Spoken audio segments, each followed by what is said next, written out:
ओम शांति। आज हम चर्चा करते हैं आत्मा क्या चीज है और कैसे आत्मा जन्म मरण में आते हैं और परमात्मा क्या चीज है वह जन्म मरण में नहीं आता है।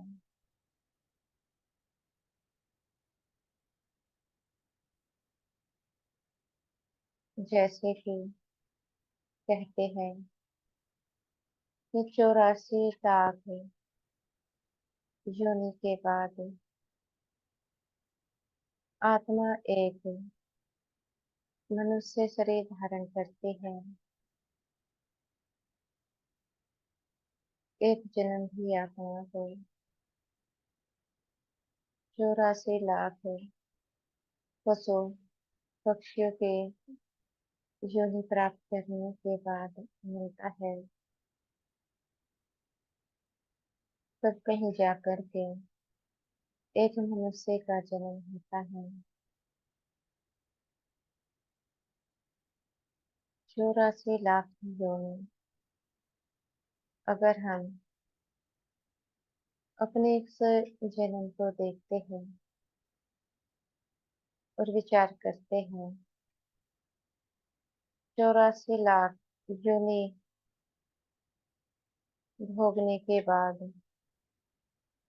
हमारा पहले का जन्म कभी मनुष्य का रहा होगा, फिर से पशु पक्षी बने, 84 लाख योनियों को भोगा।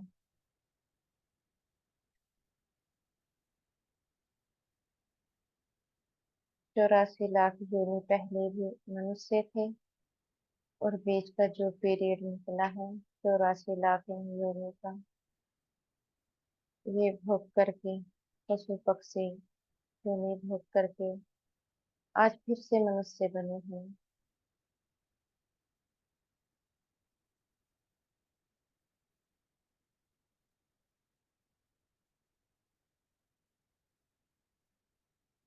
उसी प्रकार से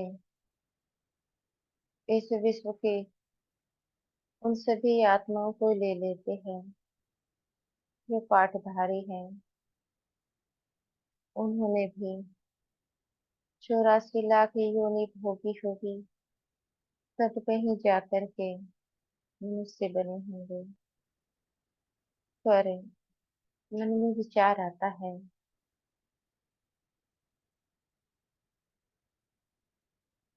कि जब इतने जन्मों तक पशु पक्षी वन सजा खाए, फिर उसके बाद तो सुखी जीवन होना चाहिए था।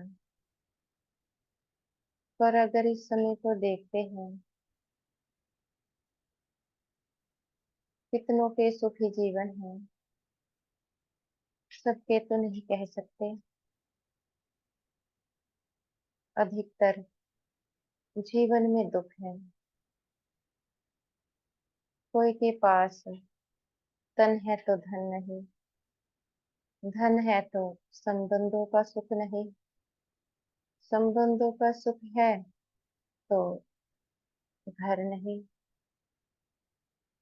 कोई ना कोई चीज की कमी होती है।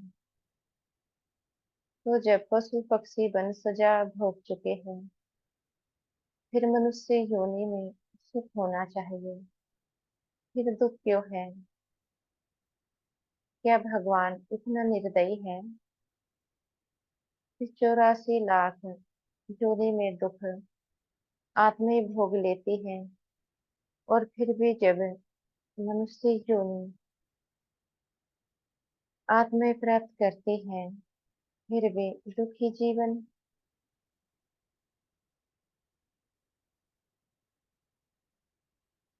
फिर मन में विचार आता है कि दुखी मनुष्य है या फिर पशु पक्षी है। अगर इस समय को देखते हैं तो इस समय का जो मनुष्य है वह कहीं अधिक दुखी है पशु पक्षियों की जिंदगी से।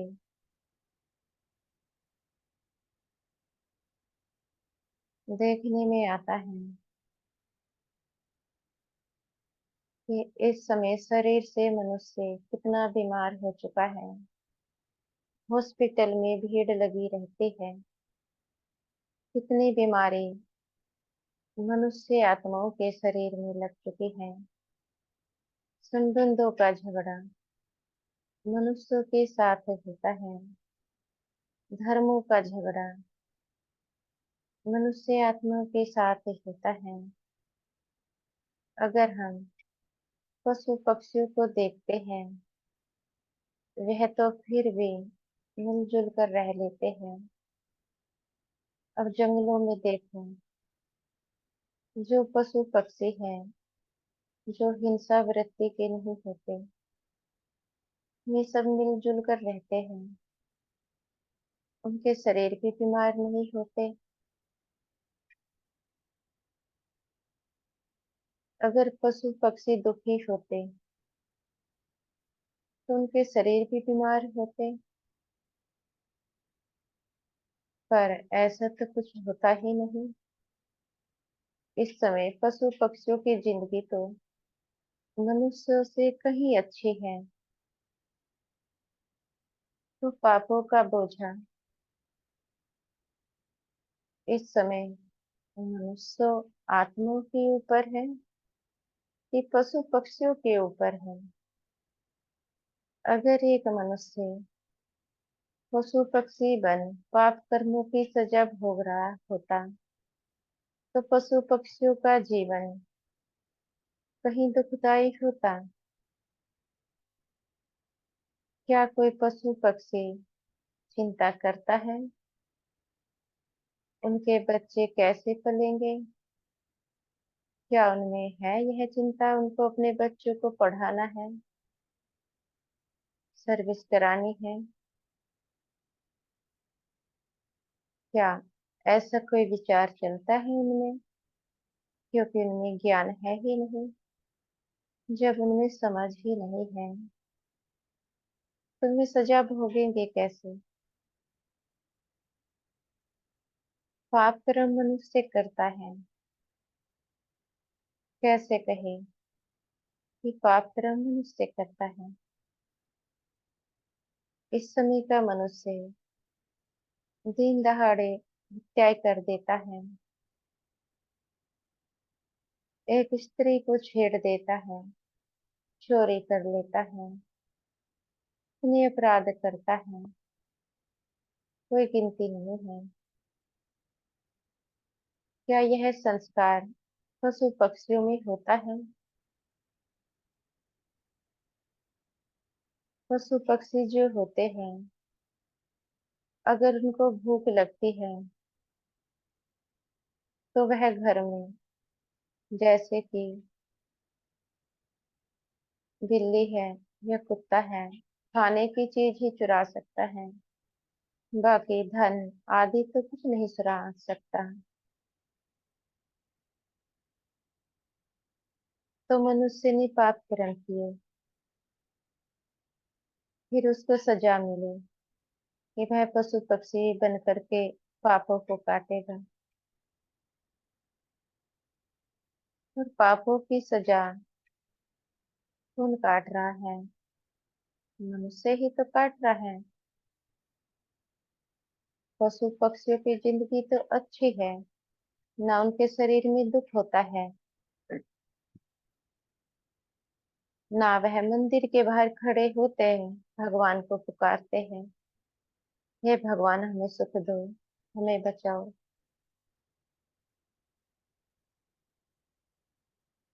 अगर मनुष्य अपने पाप कर्मों को पशु पक्षी बन करके काट रहा होता, तो पशु पक्षियों का जीवन मनुष्यों से अधिक दुखदायी होता।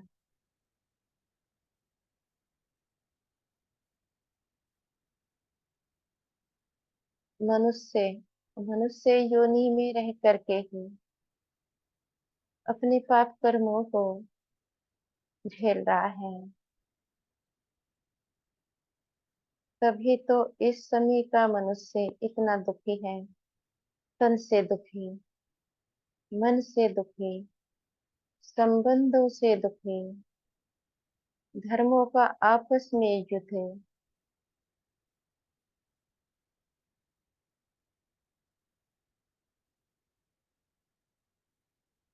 84 लाख योनि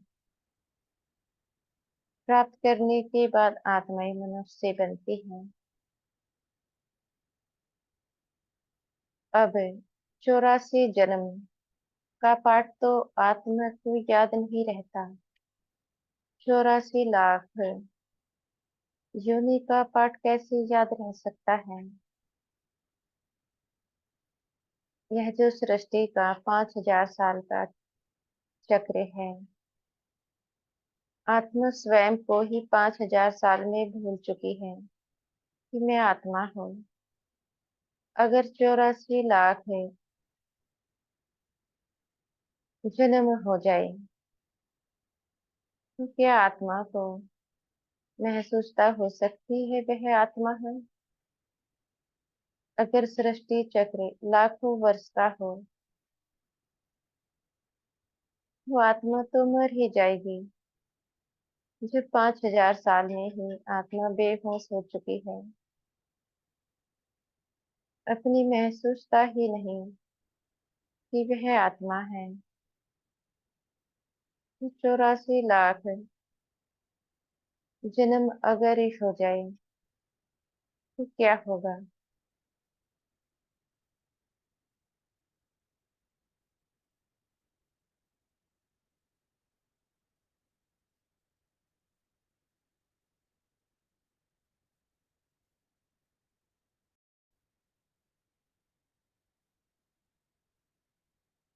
आत्मा किस चीज की बनी है और परमात्मा किस चीज से बना है। आत्मा गुणों और शक्तियों से बनी हुई है, उसी प्रकार से उसका पिता भी गुणों और शक्तियों से बना हुआ है, जो सूक्ष्म है, देखने में नहीं आता है, क्योंकि शक्ति है।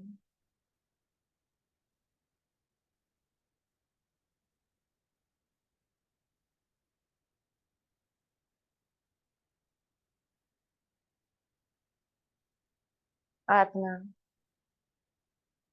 एक शरीर छोड़ दूसरा लेती है, यह कैसे सिद्ध करें। जैसे कि एक बच्चे का जन्म होता है तो उसके साथ उसके संस्कार भी आते हैं। बच्चा जन्मते ही रोता भी है और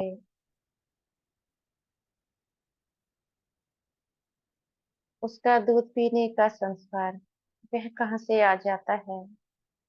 रोने का संस्कार, दूध पीने का संस्कार। कह देते हैं आत्मा निर्लेप है, तो आत्मा निर्लेप है। जब पीछे के जन्म में आत्मा के ऊपर किए गए कर्मों का बोझा नहीं आया, चाहे उसने कैसे भी कर्म किए, चाहे अच्छा व बुरा, आत्मा में संस्कार ही नहीं है। निर्लेप का अर्थ है कि आत्मा कर्म ही नहीं करती, शरीर करता है। तो शरीर ने अच्छा कर्म किया या बुरा किया, शरीर तो मर जाता है। जब आत्मा शरीर से बाहर हो जाती है तो उसमें संस्कार तो है नहीं। फिर से मानो वह जन्म लेते हैं तो कहने वाले कह देते हैं कि अच्छे कर्म करेंगे तो मनुष्य बनेंगे और बुरे कर्म करेंगे तो पशु पक्षी बनेंगे। तो मानो बुरे कर्म किए, पशु पक्षी बनकर ही आ गए। तो उसमें वह संस्कार कहाँ से आए? दूध पीने के, चलने के, अपनी माता की पहचान करने के। क्योंकि पीछे शरीर तो जल चुका है, आत्मा निर्लेप थी, उसमें कोई संस्कार होना नहीं चाहिए। कहाँ से आ गए? अगर वह आत्मा मनुष्य जन्म लेती है, तो जो छोटा बालक जन्म लेता है, उसमें भी जन्म लेते ही कुछ संस्कार होते हैं। रोने का संस्कार, दूध पीने का संस्कार। यह संस्कार कहाँ से आ गया? और जब वह बालक थोड़ा सा बड़ा होता है, कुछ बालक ऐसे होते हैं जिनके भक्ति के संस्कार होते हैं। घर में कोई भक्ति करते नहीं, लेकिन बच्चे करने लगते हैं। और कुछ ऐसे होते हैं, छोटी आयु में ही गंदे संस्कार बच्चों में आ जाते हैं। लड़ाई झगड़ाए लड़ाई झगड़ा करना, गाली देना, चोरी करना। अब यह संस्कार कहाँ से आए? फिर कहने वाले कह देते हैं, जैसे कि एक बच्चे का जन्म होता है और पूछे कि बच्चे को कैसे पता होता है किसको भूख लगी है और दूध पीना है, और दूध पीने के स्थान को भी वह ढूंढ लेता है। दूध पीते कैसे हैं वह भी वह जानता है। तो कहेंगे भगवान ने बुद्धि दी है इसको। चलो ठीक है, भगवान ने इसको बुद्धि दी है दूध पीने की, रोने की। लेकिन जब वह बालक बड़ा होता है, वही बालक चोरी करने लगता है, तो क्या वह बुद्धि भी भगवान ने दी है चोरी करने की, गाली देने की, लड़ाई झगड़ा करने की? क्या भगवान बच्चों को ऐसे कर्म करना सिखलाता है कि छोटी आयु में ऐसे कर्म करो?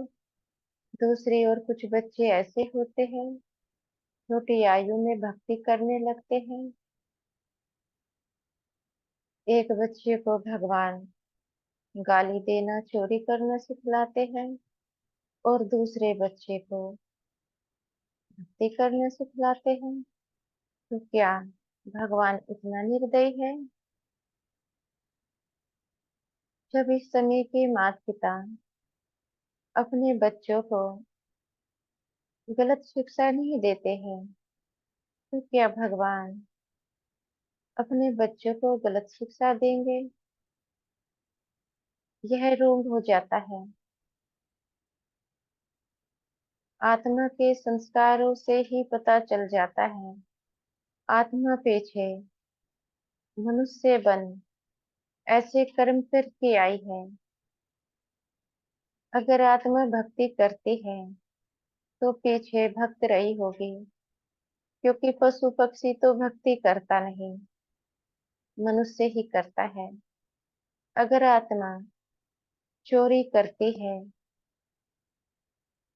गाली देती है, अन्य छीछी गंदे कर्म करती है, अब पशु पक्षी तो ऐसे कर्म नहीं करते, तो जरूर पीछे के जन्म में ऐसे कर्म उस बच्चे ने किए होंगे, जो आगे के जन्म में उस जो आगे के जन्म में उसके संस्कार में देखने में आ जाता है।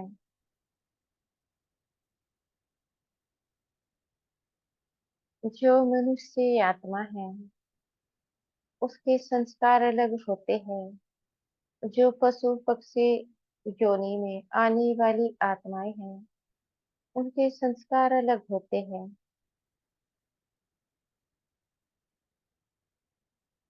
अब जो मनुष्य आत्माओं के संस्कार हैं, वह कैसे होते हैं, वह तो सभी जानते हैं कि बच्चा जन्म लेता है,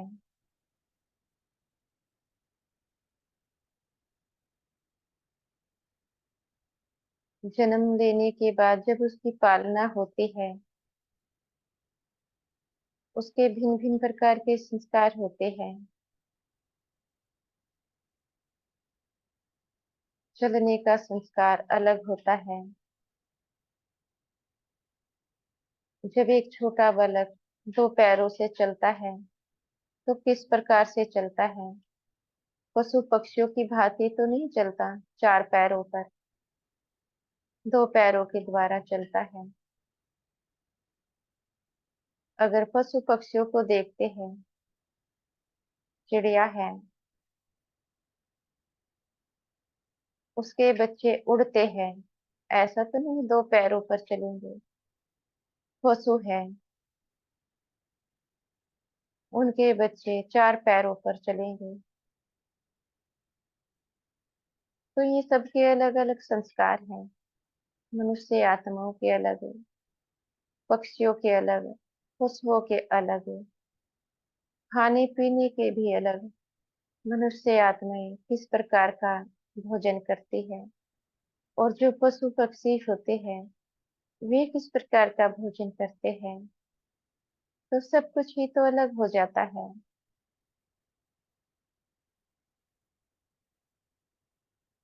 तो इससे सिद्ध होता है, जो संस्कार है आत्माओं के, अपने संस्कारों के अनुसार ही आत्मा सुखी जीवन भी जीती है और दुखी जीवन भी जीती है।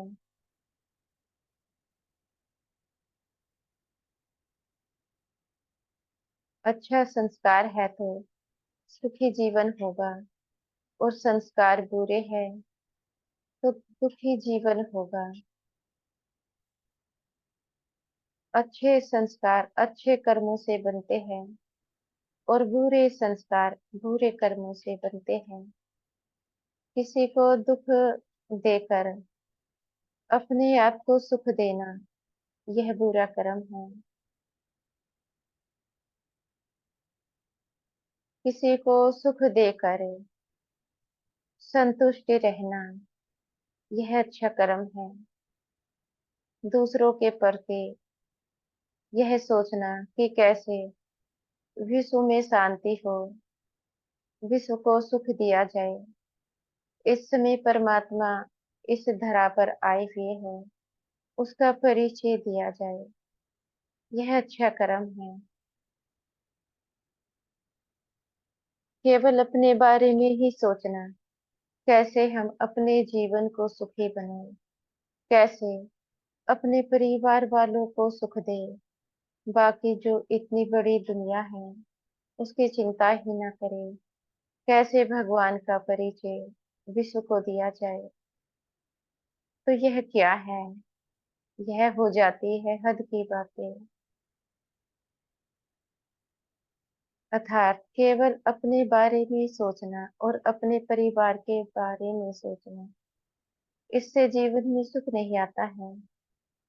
क्योंकि जो सच्चे सेवक हैं, उनका कर्तव्य है कि हम अपना परिवर्तन करें ईश्वर की याद से, और ईश्वर का परिचय सारे विश्व को दिया जाए। जब तक विश्व आत्मा को नहीं जानेगा कि यहाँ कर्म क्षेत्र पर सब आत्माएं हैं, अपना अपना पाठ निभा रही है, तो वह कैसे ईश्वर को जान सकता है? क्योंकि सब यही सोचते हैं कि यह जो मनुष्य जीवन है, 84 लाख योनि प्राप्त होने के बाद मिलता है।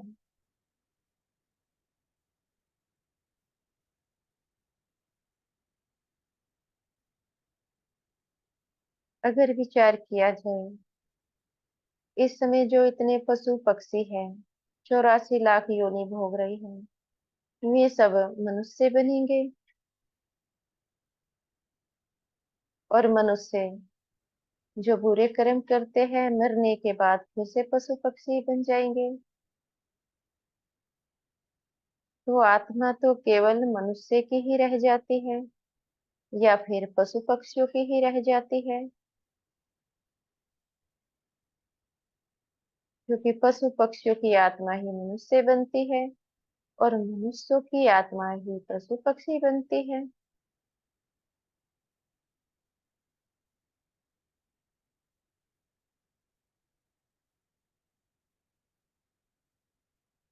अगर ऐसा होता, आज मनुष्य आत्माओं की भी भीड़ बढ़ रही है और पशु पक्षियों की भी भीड़ बढ़ रही है।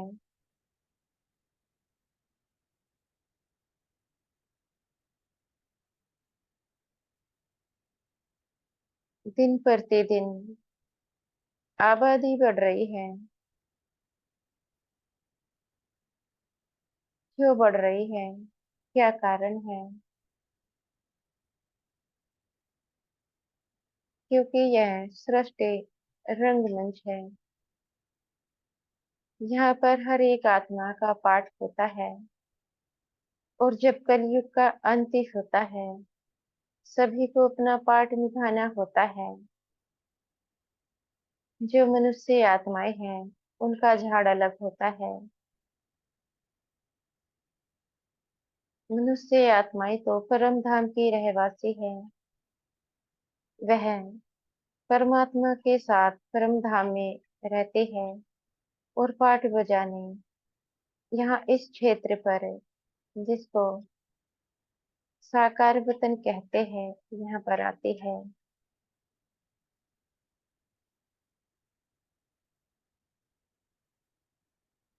जब मनुष्य आत्माएं परम धाम से सब इस क्षेत्र पर पाठ बजाने आ जाते हैं,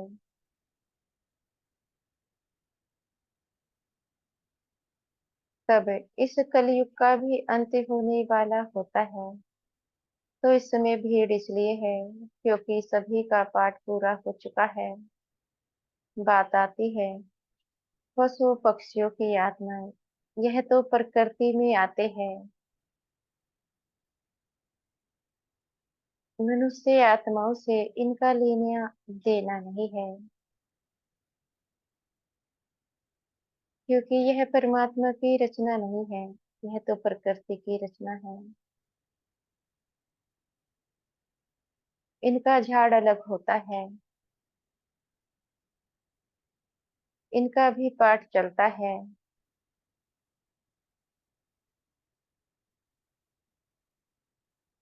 यह भी अपना पाठ निभा रही है, इसलिए इनकी भी भीड़ बढ़ती जा रही है। यह कलयुग का अंत का भी अंत समय है और परमपिता परमात्मा इस धरा पर आ चुके हैं। इस दुनिया को फिर से नई दुनिया बनाने, कलयुग को सतयुग में परिवर्तन करने, यह आत्माओं का और परमात्मा का सुनहरा मिलन इस समय चल रहा है।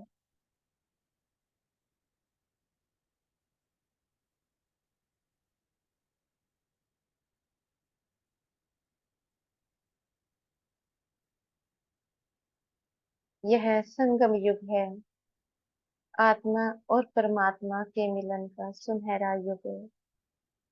अगर इस समय को सफल बनाना है, तो स्वयं को जाने, परमात्मा को जाने।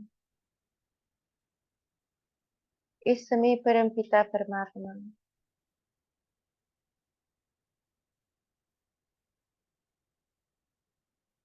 ब्रह्मा कुमारी संस्था में ज्ञान दे रहे हैं। जब तक यहाँ से नहीं जुड़ेंगे, तो पता कैसे चल सकता है कि यहाँ पर ईश्वर पढ़ाता है?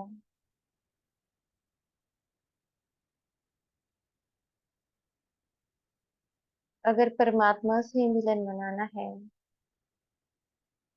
उस संस्था से जुड़े तभी परमात्मा को जाना जा सकता है, स्वयं को जाना जा सकता है।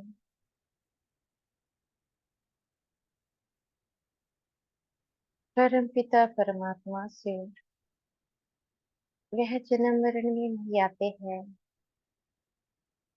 तभी तो उनको ज्योति स्वरूप कहा जाता है। शिवलिंग में उनकी पूजा होती है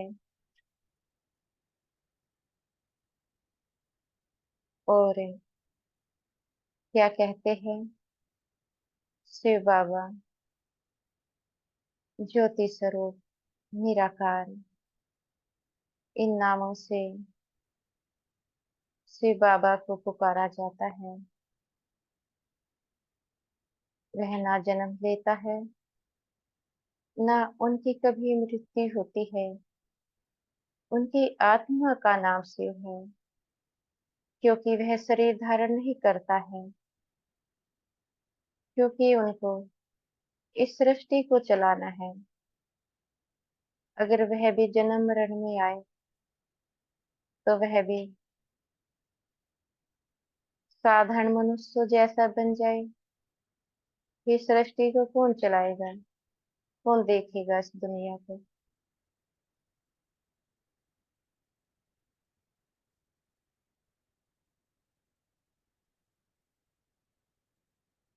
परम पिता परमात्मा सर्वशक्तिमान, ज्ञान का सागर, सुख का सागर, प्रेम का सागर, जो सदा एवर प्योर है, वह कभी भी अपवित्र नहीं बनता है। अपवित्र आत्मा बनती है।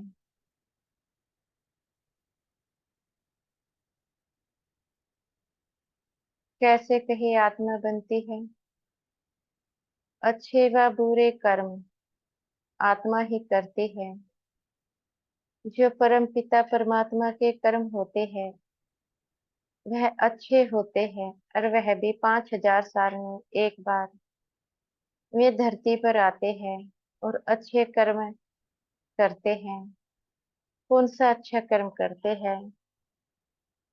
इसमें यह जो ज्ञान है, यह परमपिता परमात्मा का दिया हुआ है। कोई मनुष्य बुद्धि इतनी चतुर नहीं है इस समय जो इस ज्ञान को दे सके। यह ज्ञान ना शास्त्रों में है, ना सत्संग में है, कहीं सुनने को ही नहीं मिल सकता है। मनुष्य तो यह भी नहीं जानता आत्मा क्या चीज है। आत्मा का परिचय देने वाला स्वयं परमात्मा है। अपनी पहचान कराने वाला स्वयं परमात्मा है। वह भी कौन सा परमात्मा, उसका क्या नाम है? उसका नाम है परम पिता परमात्मा शिव, जिसको भक्ति मार्ग में भोला बाबा कहते हैं।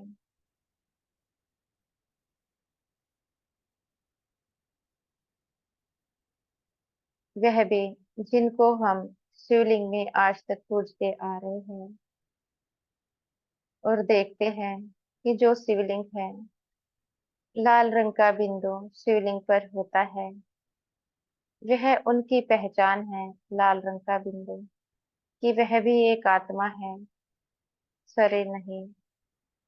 अब वह आत्मा अपने ज्ञान को हम तक पहुंचाई कैसे? क्योंकि उनके पास तो शरीर है ही नहीं, इसलिए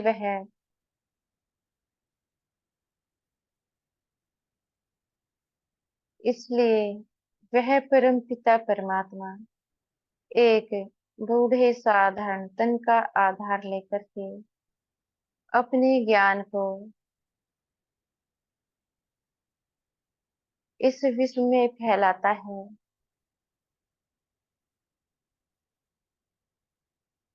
वह भी ब्रह्मा कुमारी संस्था के द्वारा। अब यहाँ पर पढ़ाने वाला कौन? स्वयं ईश्वर। भगवान परमात्मा से हो।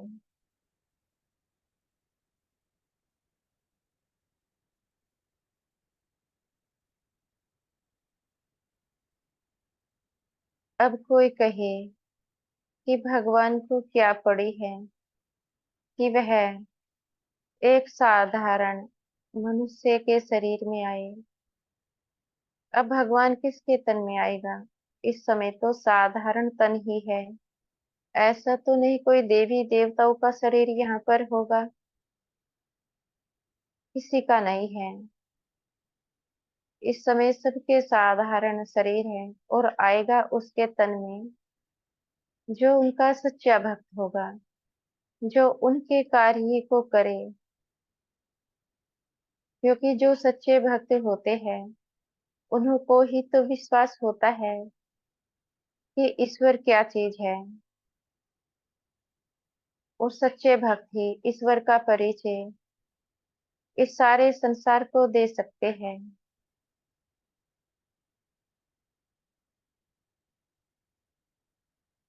इस समय परमात्मा ओम शांति संस्था में गीता ज्ञान सुना रहे हैं। इस गीता ज्ञान को सुनने से जीवन का परिवर्तन होता है। अगर किसी को अपने जीवन का परिवर्तन करना है, घर में सुख शांति चाहते हैं, बदलाव चाहते हैं, तो परमात्मा से अवश्य जुड़े। अच्छा, ओम शांति।